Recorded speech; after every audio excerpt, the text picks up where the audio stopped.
चलिए कौशिक जी के पास आते हैं, क्योंकि आज तमाम दर्शक कौशिक जी की तरफ ही नजरें गड़ाए बैठे हैं। कौशिक जी, ये अचानक से क्या हो रहा है पार्टी में? पहले कपिल सिब्बल और अब गुलाम नबी आजाद। देखिए, अचानक से कभी कुछ नहीं होता। राजनीति में बहुत सी चीजें हमेशा से प्री प्लान रहती हैं। फर्क इतना है कि कई बार वो समय रहते सामने आ जाती है, कभी समय गुजरने के बाद सामने आती है। गुलाम नबी आजाद जी की नाराजगी पहले से ही जग जाहिर थी। और कपिल सिब्बल जी क्यों गए, सारे देश को मालूम है। किस तरह से एक राज्यसभा सीट के लिए उन्होंने समाजवादी पार्टी का दामन थाम लिया। उस समय भी एक सवाल मुझसे किया गया था। तो देखिए, कांग्रेस पार्टी में कई तरह की समस्याएं हैं, उन्हें मैं स्वीकार करता हूं। लेकिन समस्याएं क्या हैं? समस्याएं ये हैं कि नए को भी मौका देना है और पुरानों का भी मान सम्मान रखना है। राहुल जी ने इस काम को बड़ी ईमानदारी के साथ निभाया। कांग्रेस पार्टी में सीनियर नेताओं को पूरा स्थान दिया गया, मान सम्मान दिया गया। अहमद पटेल जी मरते दम तक कांग्रेस पार्टी में अपनी जिम्मेवारियां निभाते रहे। मोतीलाल वोरा जी मरते दम तक अपनी जिम्मेवारियां निभाते रहे। इस तरह से बहुत से नेता हैं। अब मान लीजिए जयराम रमेश जी को भी हाल ही में राष्ट्रीय मीडिया प्रभारी की जिम्मेवारी दी गई है। तो कौन कहता है कि पार्टी में सीनियर नेताओं का सम्मान नहीं है? लेकिन अब उनके आरोपों की भाषा देखिए आप, कि जी राहुल गांधी जी ने अध्यादेश फाड़ दिया था। भाई, कौन सी बड़ी बात हो गई? मोदी जी का जो कृषि बिल था, जो अध्यादेश था किसानों को लेकर, वो हर एक आम किसान तक ने उसे फाड़ कर फेंक दिया कि भाई नहीं मानते, कि भाई अगर हमारी नाराजगी किसी बिल को लेकर है, उस बिल की बातें हमें देश के खिलाफ हाँ, लगती लेकिन हैं। सरकार तो विजय जी उन्हीं की थी ना, मतलब आपकी अभी की नहीं सरकार नहीं, थी, अपनी सरकार के पर्चे आप फाड़ सु, रहे थे। नहीं नहीं, आप सुनिए ना। यही तो लोकतंत्र है।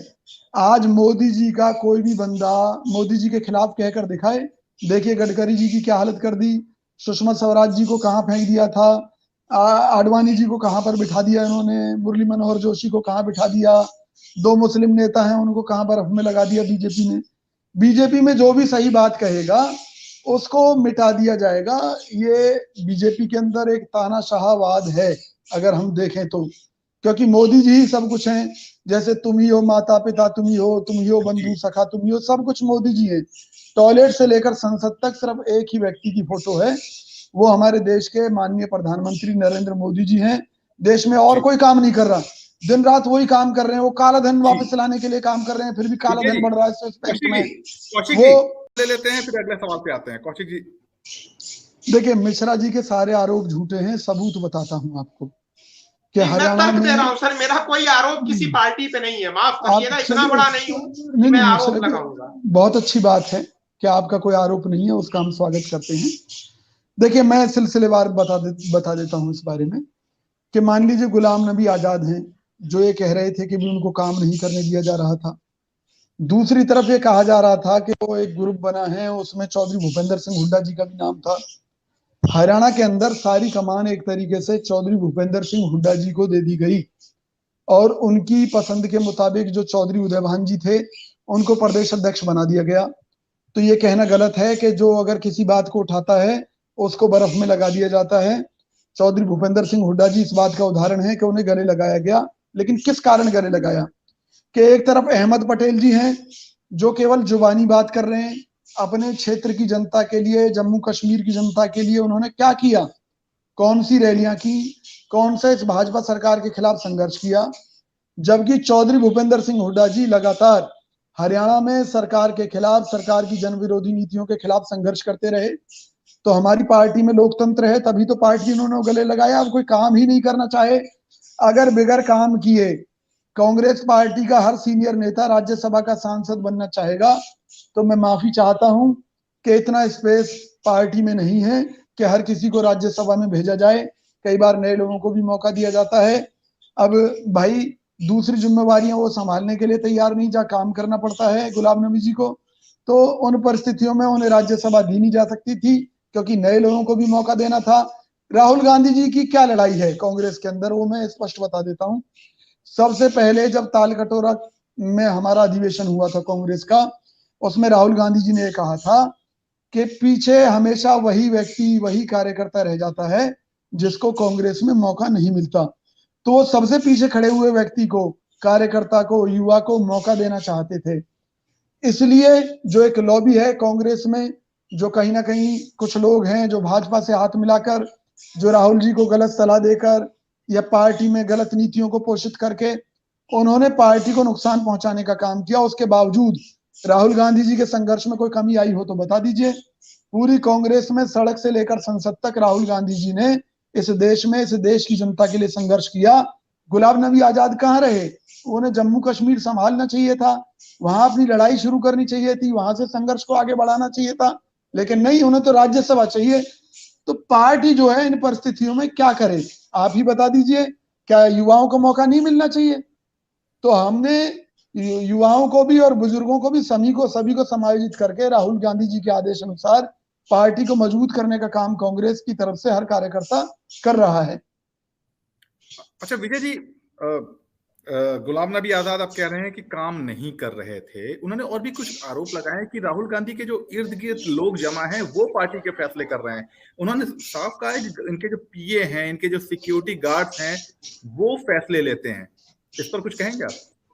देखिए, मैं ये कहना चाहता हूं कि कहीं ना कहीं ये बात, इसमें कुछ सच्चाई है कि राहुल गांधी जी के कुछ सलाहकार, देखिए मान लीजिए कोई भी पार्टी का अध्यक्ष है, उसे एक टीम चाहिए होती है, या पार्टी का कोई भी नेता है, मेरे भी कुछ लोग हैं जिनसे मैं सलाह मशवरा करता हूं। तो अगर मैं उनकी सलाह के अनुरूप पार्टी को एक जो गति देनी चाहिए वो नहीं दे पा रहा, या जिन मुद्दों पर सरकार को भाजपा के खिलाफ हमें काम करना चाहिए वो हम नहीं कर पा रहे, तो वो जो सलाहकार हैं कहीं ना कहीं उन्हीं की तो गलती है। और ये भी कोई बड़ी बात नहीं है, क्योंकि राहुल गांधी जी ने खुद माना था कि कांग्रेस पार्टी में कुछ आरएसएस और भाजपा के लोग घुस आए हैं, वो नहीं रहना चाहें तो छोड़कर जा सकते हैं। तो कहीं ना कहीं उनके कुछ सलाहकार आरएसएस और बीजेपी के भी हो सकते हैं। गुलाम नबी आजाद तो कह रहे हैं कि हम तो, गुलाम नबी आजाद ने तो ये कहा है कि मेरा तो दर्द ही यही है कि मैं संजय गांधी के समय से पार्टी में हूं और मुझे किनारे कर दिया आपने। ये संघ से आए हुए नहीं है। अच्छा, मुझे एक चीज तो बताइए, अगर आप काम करने वाले व्यक्ति हैं तो क्या आपको आपके चैनल में कोई किनारे पर कर सकता है? एक चैनल में किनारा कर देगा, दूसरे चैनल में आपको मौका मिल जाएगा, तीसरे में मिल जाएगा। यही एक मिनट सुनिए ना, उन्होंने दूसरे, आप मेरी बात तो सुनिए ना, आप मेरी बात तो सुनिए। दूसरी तरफ आपके ही चैनल में दूसरे चैनल को ये दिखाई देगा कि अगर इस बंदे को हम तोड़ लाएं तो इससे हमारा फायदा हो जाएगा। दो ही तरीके से तो लोग जाते हैं। तो यहां पर हुआ यह है कि भाजपा जम्मू कश्मीर में अपना फायदा देख रही है, इसलिए मोदी जी ने संसद भवन में गुलाम नबी जी के लिए आंसू बहाए। गुलाम नबी जी ने उस दिन से काम करना बंद कर दिया। ये जम्मू कश्मीर को लेकर जो भाजपा ने पटकथा रची हुई है, उसी के चलते कांग्रेस से गुलाम नबी को तोड़कर ले जाया जाने की एक साजिश है, जिसमें भाजपा फिलहाल सफल होती दिखाई दे रही है। इसके सबूत के तौर पर बताता हूं, कांग्रेस के जिन नेताओं के ऊपर भाजपा ये आरोप लगाती रही कि ये लोग भ्रष्ट हैं, इनको जेल में भेजेंगे, जब जब वो भाजपा में जाते रहे तो भारतीय जनता पार्टी एक ऐसी वॉशिंग मशीन बना दी है नरेंद्र मोदी जी ने अपने वैज्ञानिक प्रयोगों से, कि जो उसमें जाता है वो पाक और पवित्र और शुद्ध विचारधारा का हो जाता है। तो ये तो समझ से बाहर है कि भी उनके पास ऐसी वॉशिंग मशीन उन्होंने कैसी बना ली। लेकिन मुझे लगता है इसके पीछे जो सीबीआई और ईडी का वॉशिंग पाउडर है वो काम कर रहा है, जो लोगों को डराता है और डरा कर उनको सबको भाजपा में लाया जाता है। यूपीए 1 और यूपीए 2 दोनों में ही गुलाम नबी आजाद मंत्री रहे, आपके मतलब सरकार के करीबी रहे। ऐसा क्या उन्होंने ऐसे सरकार में रहते हुए क्या दाग लगा लिए होंगे जिसको धुलने के लिए अब ईडी और सीबीआई को आना पड़ेगा? नहीं, मैंने क्या कहा आपसे, मैं गारंटी दे रहा हूं।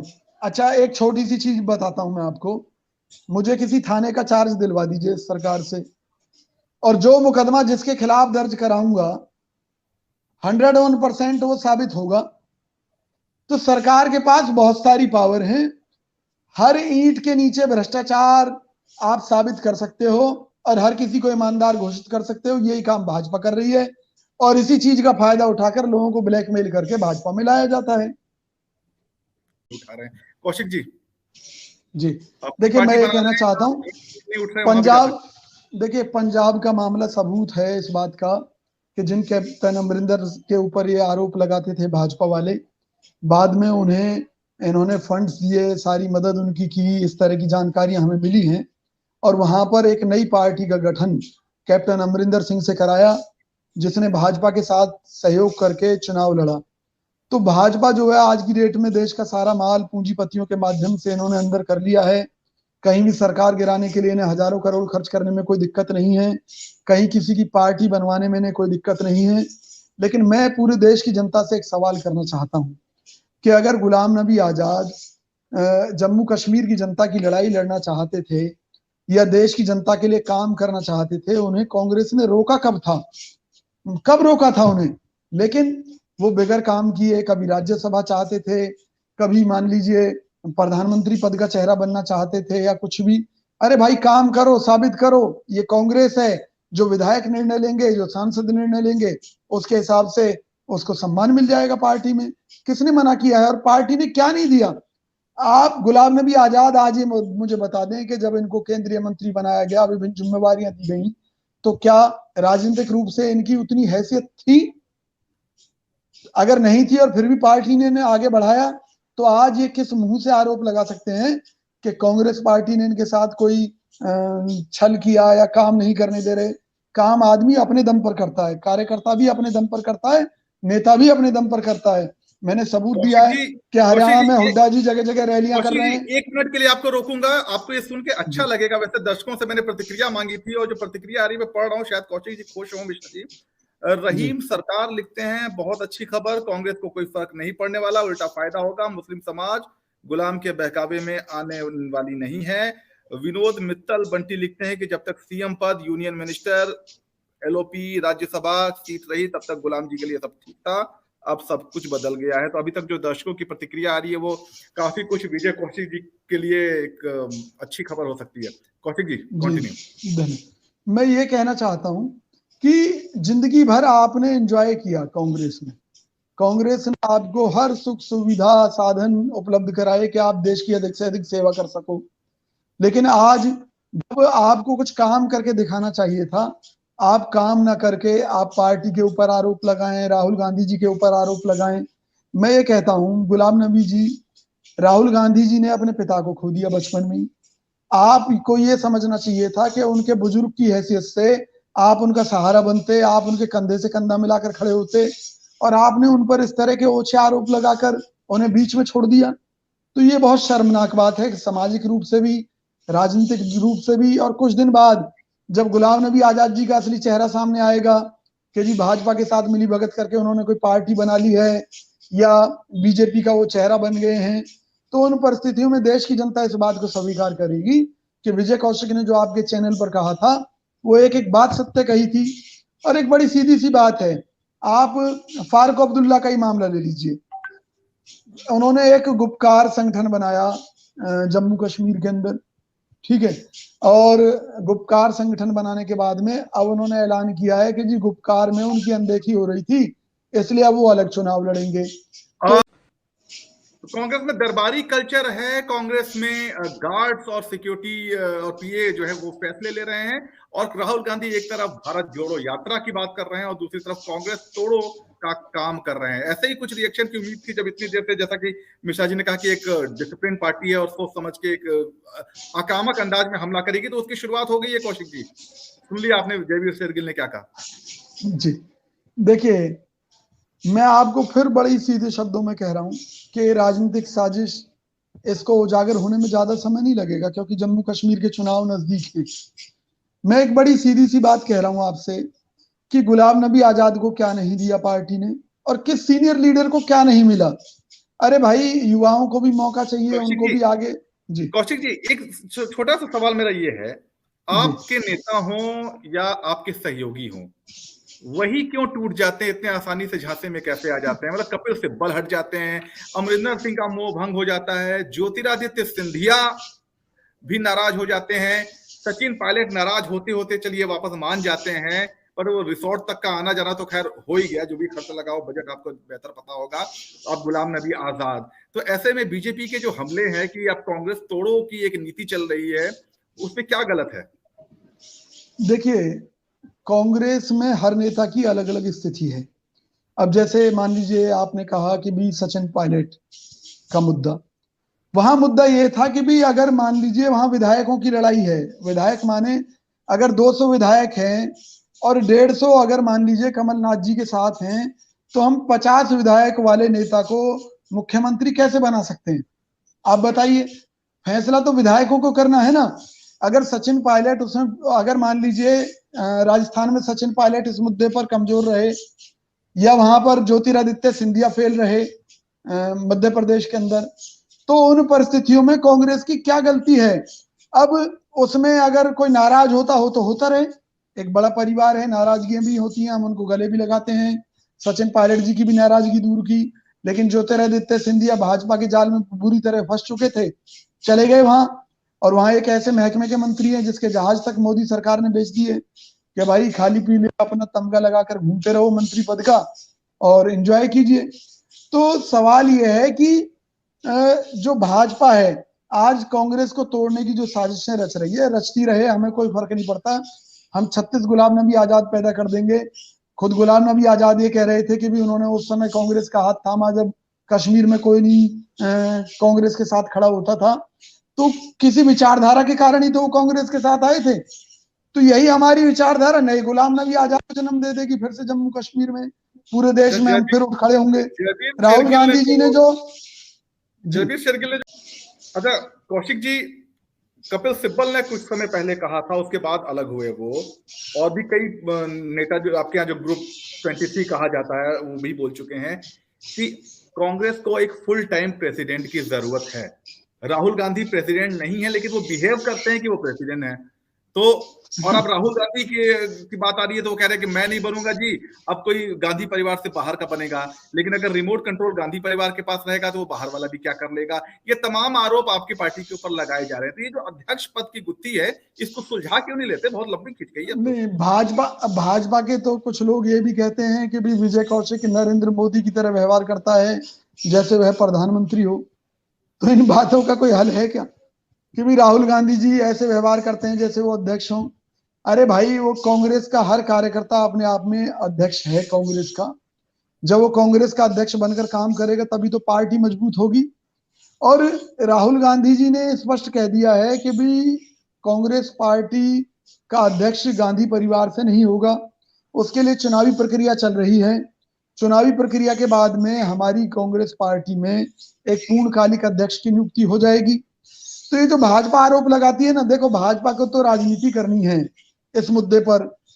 भाई राहुल गांधी जी क्या खा रहे हैं उनको इस बात से ऐतराज है, राहुल गांधी जी कहाँ जा रहे हैं उनको इस बात से ऐतराज है।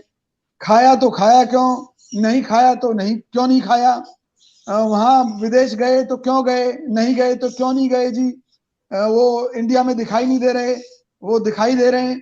तो भाजपा को देखो उनकी राजनीति जायज है, क्योंकि भाई महंगाई के मुद्दे पर भाजपा सरकार फेल है, रोजगार के मुद्दे पर, विदेशी कर्ज के मुद्दे पर देश को हर तरह से उन्होंने डुबो दिया। तो अब ये एक सीन क्रिएट करते हैं कि भाई इस देश की समस्याओं का जिम्मेवार कौन है? राहुल गांधी है, क्योंकि भाई वो ऐसा व्यवहार करता है जैसे वो प्रधानमंत्री हो। इस देश की समस्याओं का कारण कौन है? विजय कौशिक है, क्योंकि वो ऐसा व्यवहार करता है कि वो प्रधानमंत्री हो। तो ये जो बातें हैं ये केवल जनता को बरगलाने के लिए होती हैं। निशाने पे नेहरू जी होते हैं, राहुल गांधी कम ही होते हैं। मतलब राहुल गांधी को तो भाई ऐसा है ना, उसमें कारण है कि नेहरू जी क्यों ज्यादा होते हैं और राहुल गांधी क्यों कम होते हैं। कि भाई राहुल गांधी जी के ऊपर आप आरोप लगाएंगे कोई, तो राहुल गांधी जी जवाब देंगे कि भाई ये बात गलत है या सही है।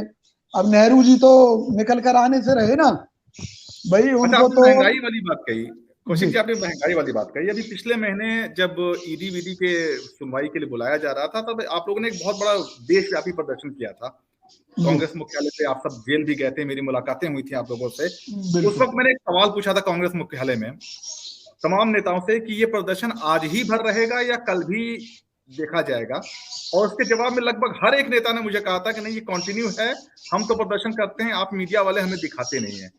उस दिन के बाद से मैं 4 बार वहां जा चुका हूं, कांग्रेस मुख्यालय में भी, और आप लोग मुझे कभी दिखे नहीं कभी उस तरह से हंगामा करते हुए। पहली बात।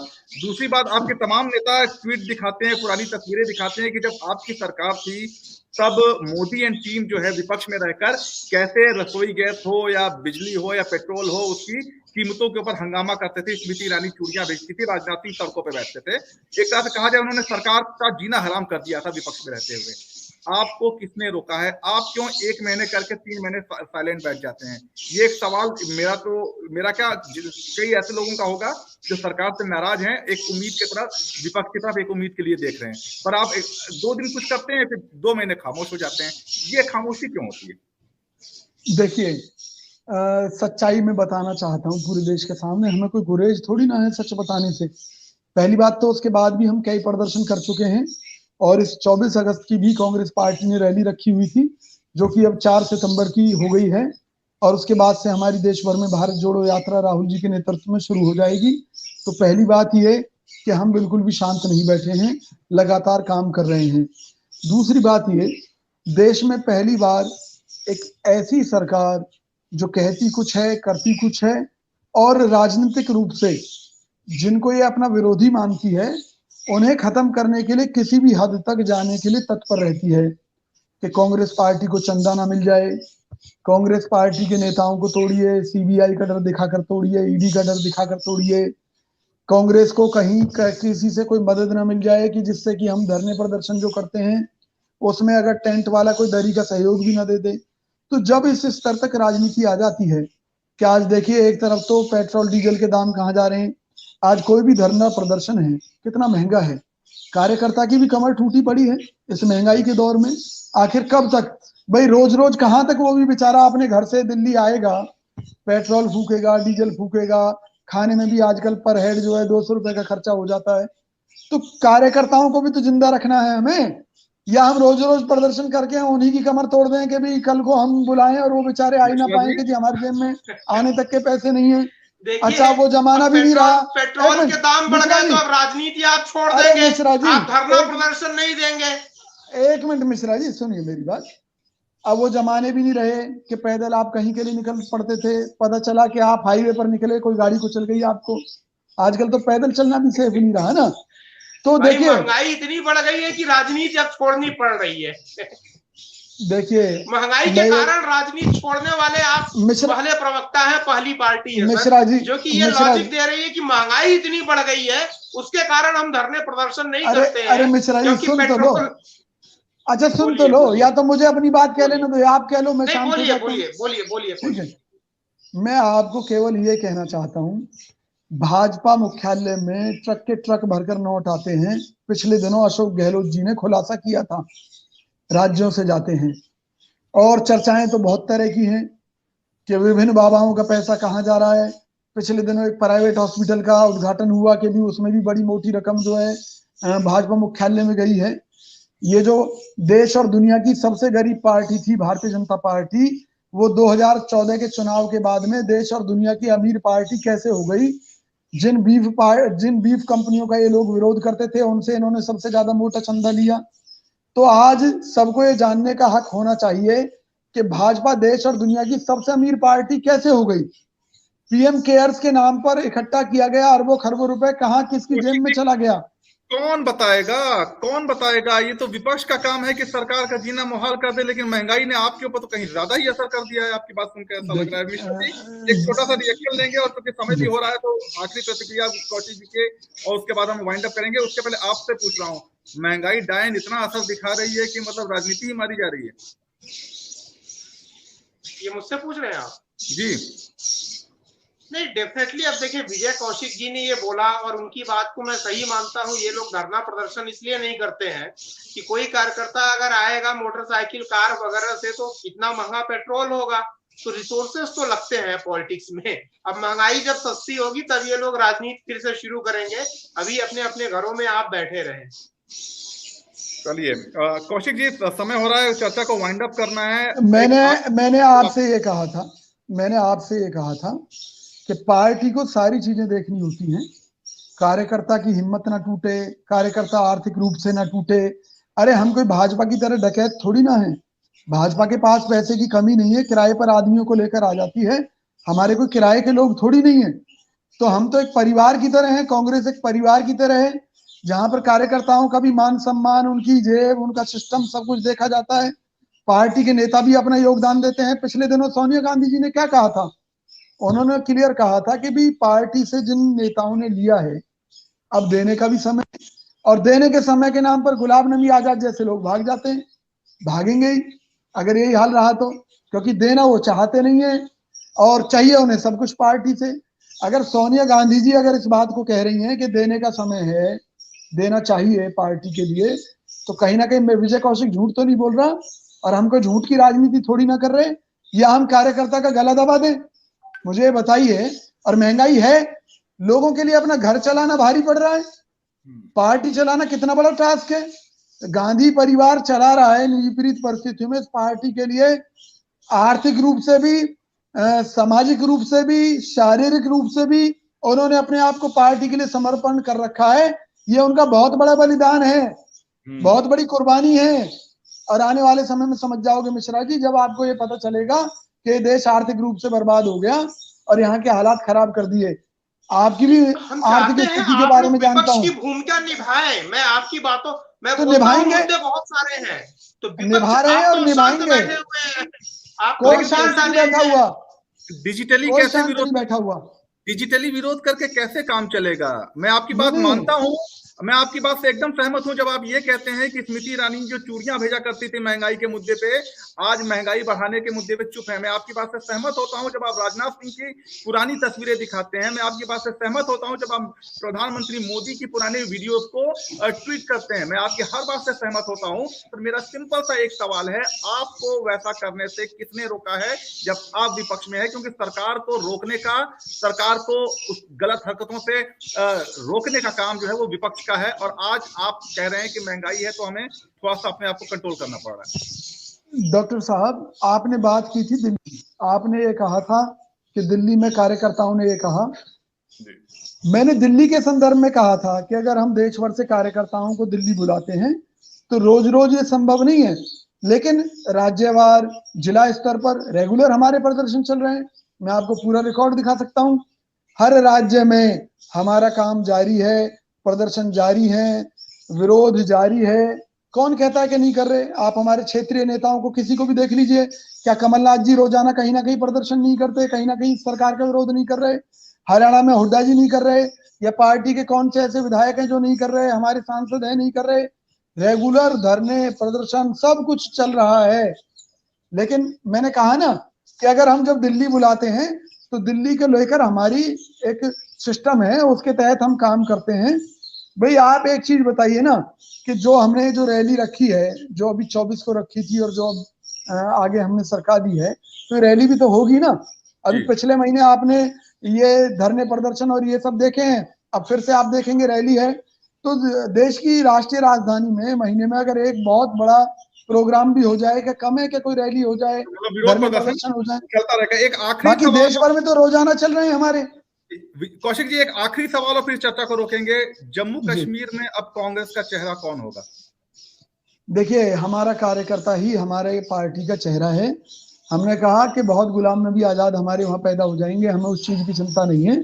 और हो सकता है कि कल को बीजेपी के जुमलों से उनकी हकीकत को जानकर गुलाम नबी आजाद वापस आ जाएं। आप देखिए, कांग्रेस को छोड़ने के बाद में कैप्टन अमरिंदर सिंह का क्या हाल हुआ। आज उनके आंसू नहीं रुक रहे, आज वो परेशान है कि बीजेपी ने उन्हें धोबी के कुत्ते की तरह बना दिया है। जिस तरह धोबी के कुत्ते के लिए कहा जाता है घर का ना घाट का, तो कैप्टन अमरिंदर सिंह जी भी कहीं के नहीं रहे। इस तरह गुलाम नबी आजाद जी को जब पता चलेगा तो दोबारा कांग्रेस में आ सकते हैं, और समय रहते आ जाएंगे तो हम उनका स्वागत करेंगे, नहीं तो भाई उनकी इच्छा है।